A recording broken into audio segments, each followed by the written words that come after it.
بسم اللہ الرحمن الرحیم۔ افتخار احمد میرا نام ہے، میں انگلینڈ کے شہر مانچسٹر میں رہتا ہوں۔ دوستوں کو آج کل ایک آپریشن کے بارے میں ہم کافی سن رہے ہیں کہ کچھ پاکستان کے حصوں میں آپریشن وغیرہ شروع کیا جائے گا،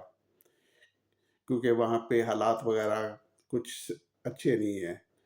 تو بے شک آپریشن وغیرہ ہونا چاہیے، اور اس کے لیے ہمارے اداروں کا ایک مقصد ہونا چاہیے کہ ہمارا آبجیکٹیو یہ ہے کہ ہم نے اس آپریشن سے یہ آبجیکٹیو حاصل کرنا ہے، اور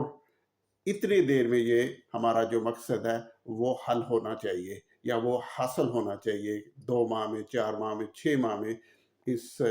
آپریشن سے۔ اور جب آپریشن ہو جائے تو اس کے بعد ہم نے کیا کرنا ہے، پھر ہماری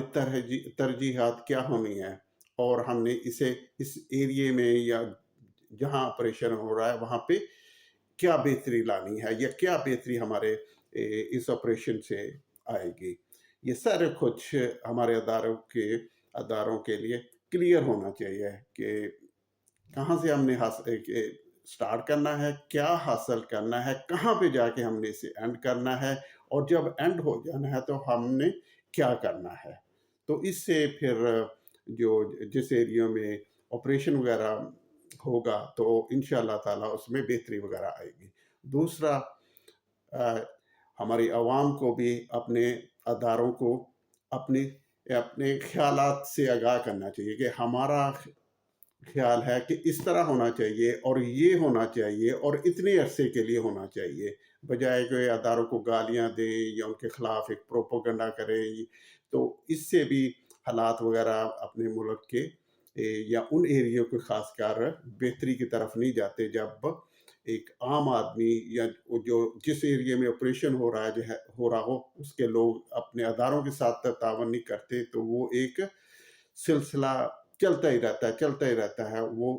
اچھائی کی طرف نہیں آتا، یا ادھر ایک بہتری کی طرف ہمارا جو وہ ایریا نہیں آتا، کیونکہ ہم اس ایریا کے لوگ اپنے اداروں کے ساتھ تعاون نہیں